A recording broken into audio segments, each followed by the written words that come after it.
and today we'll be continuing Junji Ito Maniac, Japanese Tales of the Macabre, kinda. We are, but since we already finished it, what I wanted to go back through, because once, I found out that at the end of every of these episodes, there's like a little story that's told for like 20 seconds for like the end of every of these episodes, and I think it's all one story, I think. And I didn't notice that until, if you guys watched the last episode, you know what I'm talking about. I didn't realize, I thought these were recaps. It was going to tell us what's next episode. But then the very last episode had one too. And that's when I realized that there's like a story being told at the end of every one of these episodes. So yeah, I wanted to go back through and watch all of them to see, what the story's about. I don't know. Okay, alright, so this is the first episode. Episode 1.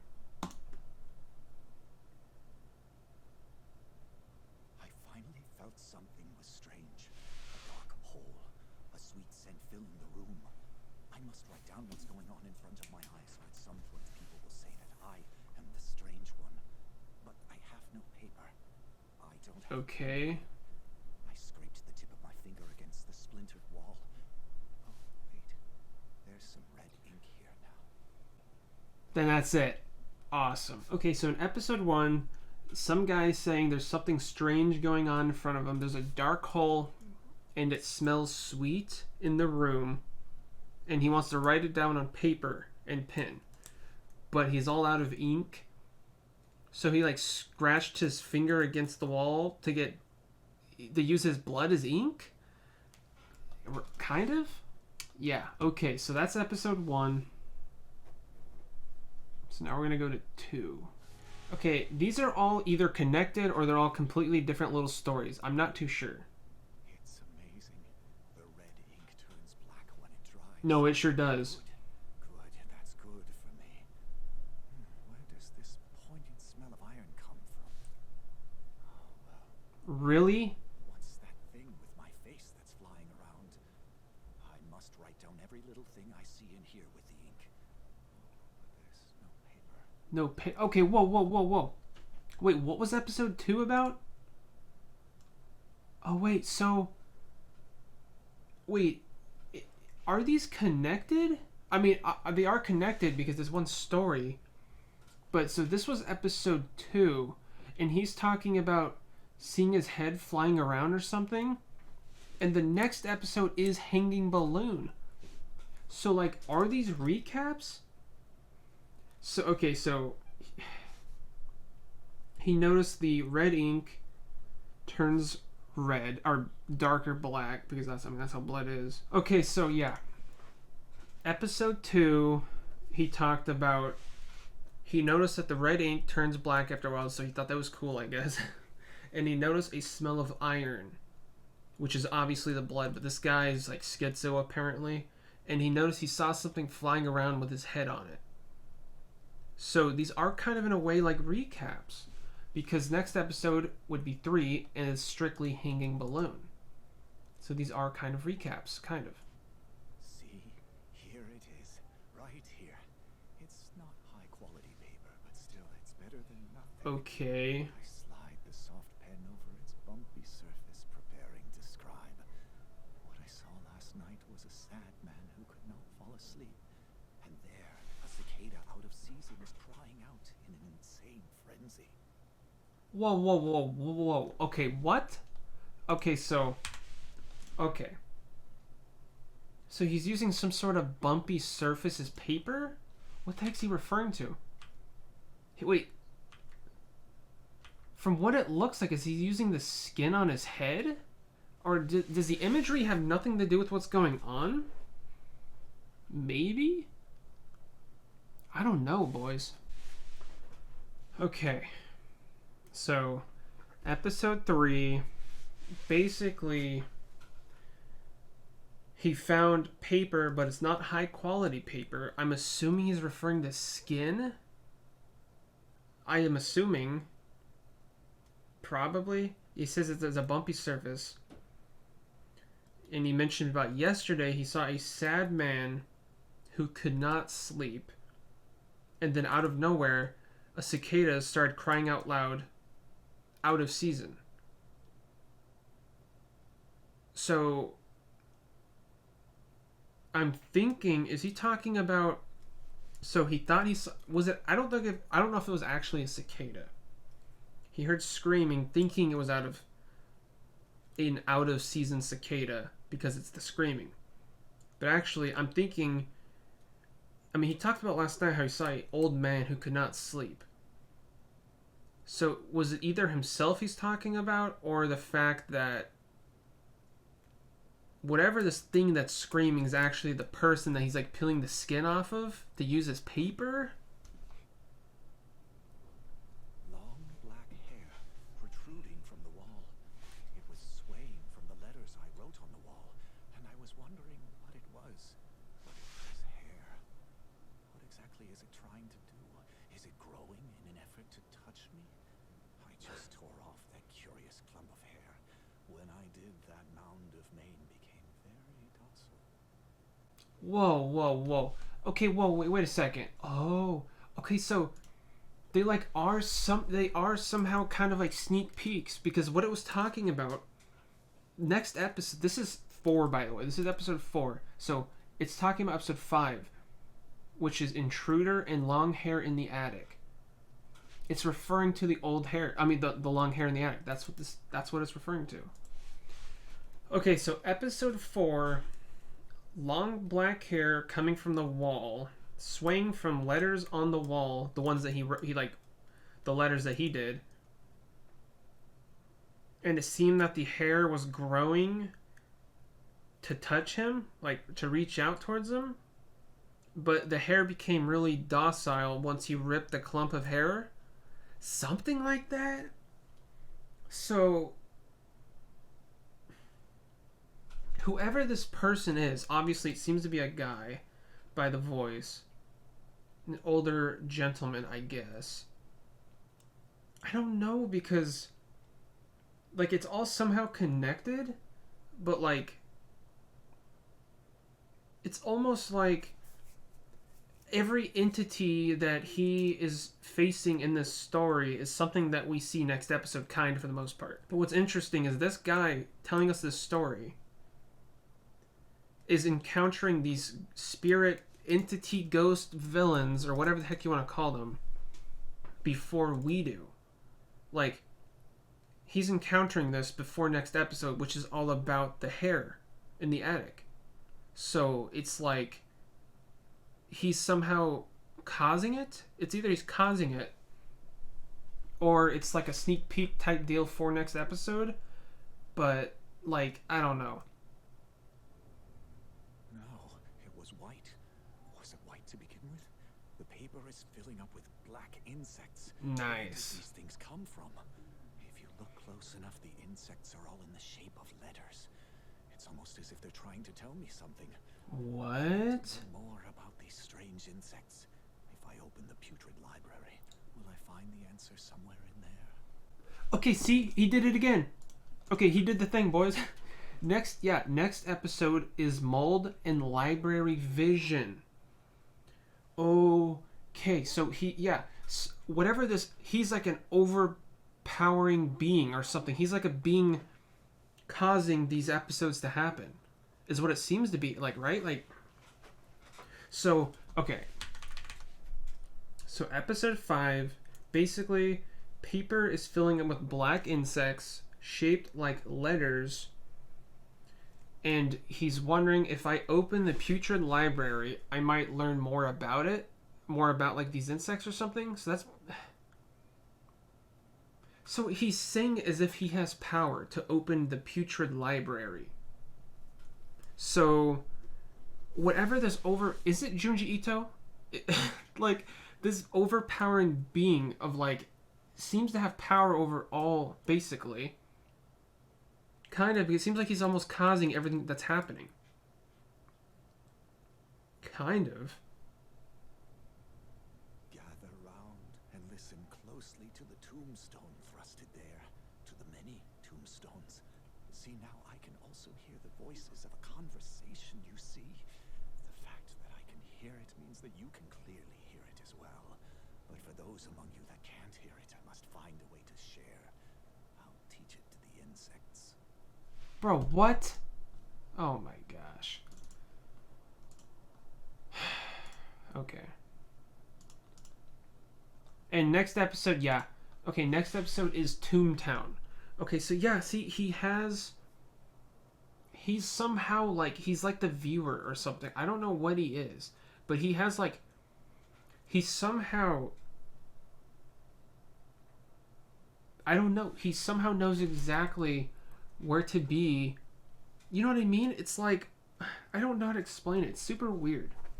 Okay, so episode 6, basically, okay, he's telling us to gather around and listen closely to the tombstones thrusting around, basically. And he says he can, like, he can now see or hear a conversation happening, and that if I can, then so can you, and now I'll teach it to the insects. Bro, what? I don't know, dude. I don't know. At first, this story was making sense from the beginning, but I don't know, dude. He's gotten like a different schizo route at this point. He's gonna teach insects now or something. Like what, bro? This is what the insects are teaching you today. What is it? Piling up. What's piling up is the bottom of the ocean. The insects multiplied and filled up the paper. They keep screaming. It's getting hard to hear them. Oh. Large pieces of paper. The other side has many poles sticking up from the ground. If the insects left from here, it would be very bad. Bro. Okay. Okay, so this is okay. He's referring to next episode, which is the episode with like the creepy, like the water one, where like the weird sea monster like ate like a whole boatload of people. Okay, and the way he was referring to the insects again. Okay, I'm connecting the dots to what he said the previous few ago, where there's like black bugs on the page that are basically their letters. And he's gonna, like, what? Okay, so episode 7, so basically he's like, oh, so this is what the insects are teaching you today. Referring to the story he's writing, I think. They are piling up. It's the bottom of the ocean.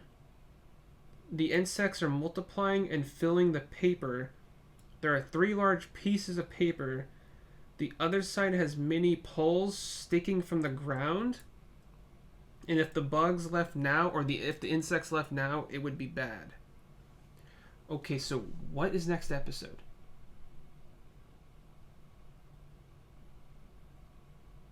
It's the Tomie one. So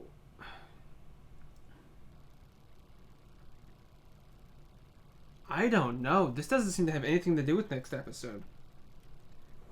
I'm not sure what the heck is going on anymore, besides that the schizo writer seems to be writing the stories that we're seeing, like he's bringing them into reality. So is it Junji Ito doing these? You know what I mean?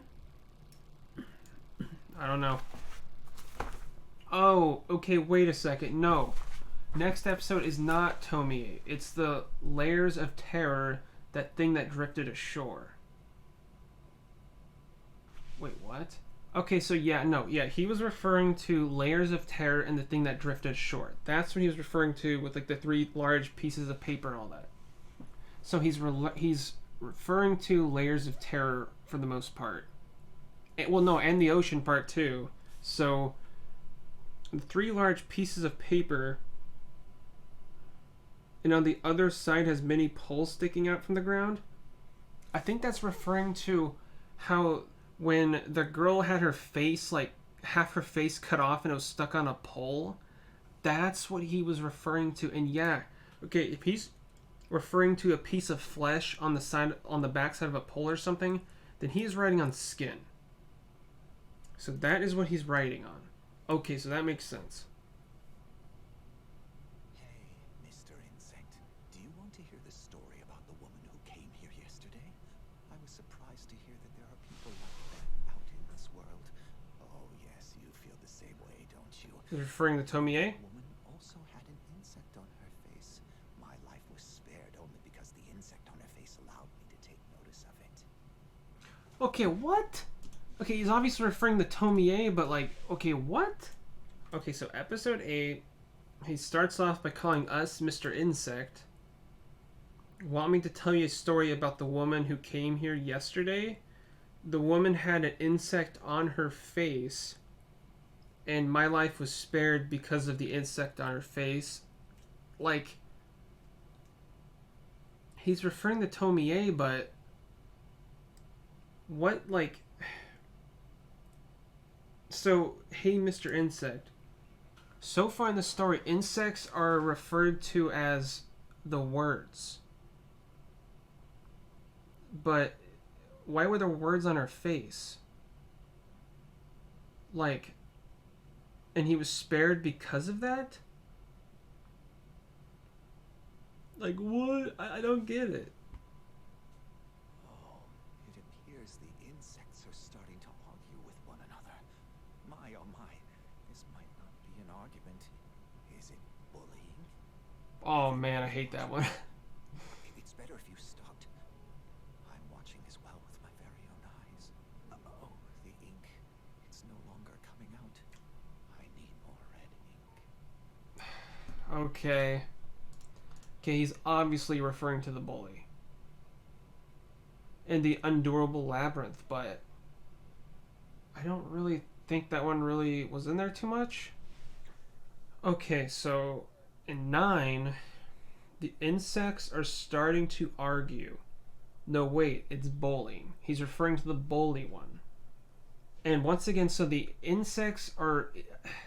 They're words. So the words on the page are arguing with each other, and then it's becoming bullying. So it's like making reality like, you know, like, I don't know. And he says everyone's watching. Then the ink stopped coming out, so I need more red ink. I mean, I don't know, boys. Oh, it seems there's quite a bit more ink, but I'm running out of paper. Oh, Needs more skin. In the other room, isn't there? Is it possible to get there? Yes, but to do so, I must traverse this twisted back alley. The owl, yep. The ink stopped flowing is white, hard, and pointed now. If I dig with that, maybe I can bore a hole. Bro, what? Okay, he's referring to the alleyway one, right? And Headless Statue. Wait, what? Okay. Okay, so episode 10. Okay, found me more ink. Okay, so I found more ink, but no paper this time. There's paper in the other room, but I must traverse this twisted back alley. Spot where the ink stopped flowing is a white and hard... sounds kind of sus. Like, object or something? And this can help me bore a hole? So... what the heck is he talking about? Is it a knife? I think? I'm not sure, but he's obviously referring to the back alley. And he's going to bore a hole, and that's where the bodies are at, in the back alley. This didn't seem to have much to do with the other part of next episode, so it's alley and Headless Statue. This didn't seem to have anything to do with Headless Statue. I decided to head to the room next door through a new gaping hole.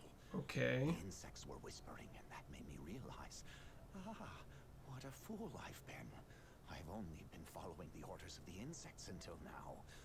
I won't listen to what they have to say anymore. Oh, snap. I pulled my bony body through the open hole and jumped out of the room. Bro, what? Okay. What the heck is he referring to? Whispering Woman and Soichi's beloved pet. I don't see it. I don't see it this way. Like, what? Okay, so actually, yeah. Once I went back and listened, it makes more sense. He's referring to the Whispering Woman, I think. He has that one, but I don't know about Soichi's beloved pet. I didn't notice that too much, because he mentioned that he could hear the insects were whispering. So that's definitely referring to the whispering woman. Okay, so what he said was, I decided to head to the room next door through the new gaping hole. The insects were whispering and made me realize I'm a fool because I've only been listening to the insects until now. And so I'm going to stop listening to the insects from now. And I rammed my bony body through the hole and left and jumped out of the room, pretty much. So seems like we're about to get a conclusion because he's about to leave the room, and this is the last one too, boys. So this is kind of hype. I don't know what the heck he's gonna say. And so the warden read the blood-stained letters on the wall. Okay. Letters resembling insects filled the entire space. It was quite difficult to decipher, most likely because the letters were written by none other than the man who drilled through the wall with the bones of his fingers in an attempt to escape. The first sentence reads as follows. I finally felt something was strange. Whoa, whoa, whoa, whoa, whoa, whoa. Whoa, whoa. Wait a second. Okay, so was this all cap? Wait a second. Okay, so I'm now thinking after 12 that this whole thing was a prisoner. Because so the warden read a bloodstained letter on the wall, squiggly letters that resembled the insects, so that's what makes sense, filled the space. Hard to read because it was by the man who drilled his bony fingers into the wall for like the ink and like the whole wall and all of that. And the first sentence was, I finally felt something was strange. And that's it. So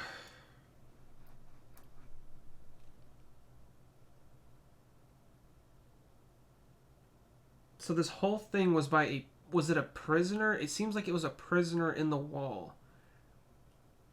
And like, what? I don't know, because what was like the hair on the wall and like all of this stuff, like what? It can't just simply be that, right?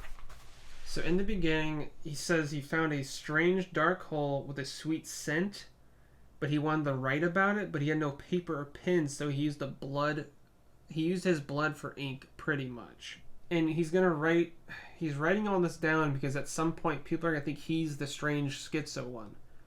But what he's seeing in front of him is actually happening, I guess. And the next was, he found paper, not high quality paper, and it was bumpy. And yesterday he's mentioning he saw a sad man who couldn't sleep, and then out of nowhere, cicada started screaming. So I'm thinking he used his inmate, his person that was in the cell with him, as paper to write.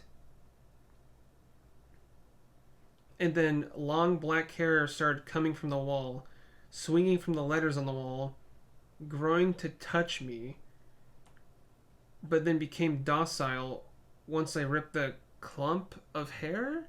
So was it the inmate reaching for him, but he killed him, so that's why he's like chill now?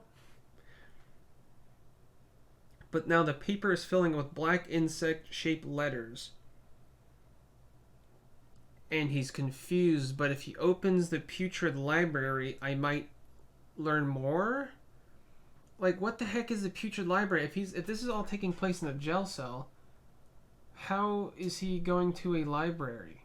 Is he allowed to leave the cell? I don't think so. And then he mentions about everyone to gather around and listen closely to the tombstones thrusting from everywhere, basically. I can now hear a conversation. If I can hear, then so can you. And he's going to teach it to the insects in case you can't understand the conversation. So that means he's going to write it down so people can see the story? And then he says, so the insects are teaching you today. So does that mean like we're reading it, I think? They are piling up in the bottom of the ocean. The insects multiply and filled the paper, 3 large pieces of paper.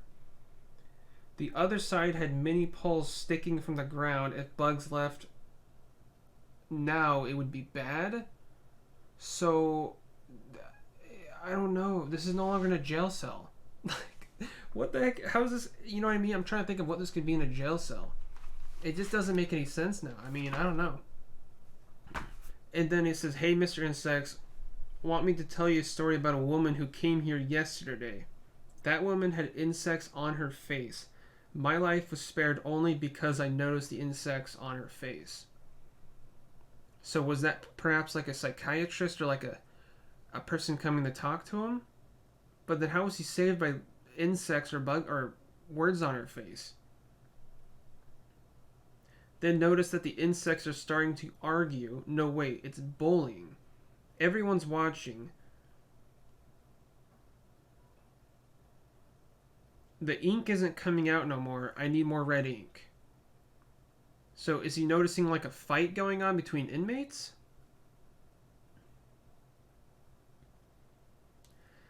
Then I found more red ink. No paper though. But there's paper in the room, in the other room. I must traverse through the twisted back alley. Spot where the ink stopped is a flowing white hard something and can help me bore a hole. Okay. I just realized what he's referring to by the white hard thing. It's the bone in his finger. Oh, that's what he means. Well, that's where the ink stopped. The ink stopped flowing, his blood, because it's bone. That's what that means. So he says, I decided to head to the room next door through the new gaping hole. The insects were whispering, made me realize I'm a fool and that I've only been listening to the insects so far. And now I will no longer listen to the insects. So I rammed my bony body through the hole and left and jumped out of the room. So that means he actually bored a hole through the wall with his bones. And so now that he's gone and I guess escaped, the warden is now reading the blood-stained letter left behind by the inmate, I guess. Squiggly letters on the entire page filled with which was the blood. It's hard to read because it was by the man who drilled his finger into the wall with his bones. And the only sentence that was like understandable was, I finally felt something was strange. That was the whole story, boys. I mean, it was hype. It's cool because you kind of can picture it, but like, I mean, I don't know. I mean, epic. 2 whole pages of a story, that's kind of hype. But like, I don't know. I mean, he had some persistence. I mean, he was like motivated. He was like, he had his mind in the game, boys. He drilled his finger. I mean, I don't even know if it was necessarily that. It was probably just because he's like schizo, and he didn't even seem to know what he was doing. Like he wasn't aware that the bones and all that like was blood. So I think he killed his inmate, and then escaped through a hole he now made with his bones. And the only thing left behind was, I think it was either paper or it was the skin of the inmate, which I think it actually was. Or it could have been he was writing on the wall. Not sure. But yeah, he escaped, I guess. So, I mean, I guess that's cool. Or maybe not. I don't know. If this ever continues, though, this show, hopefully it continues the journey of this inmate who escaped from a jail cell. It's funny because at first I thought it was Junji Ito in his perspective or something. But no, I think it's an inmate who escaped from prison. Or a psych ward. I don't know. Okay, well, this is truly the end of Junji Ito Maniac, Japanese Tales of the Macabre. It was epic. But now I have even more of a reason for wanting it to continue. I mean, they're fun to watch. They're creepy, amazing. I love them. And also, we get to continue the journey of this escaped schizo man, I guess. I don't know. It's kind of cool, though. But, yeah. So, yeah, I'm in here. Hope you guys enjoyed. Thanks for watching.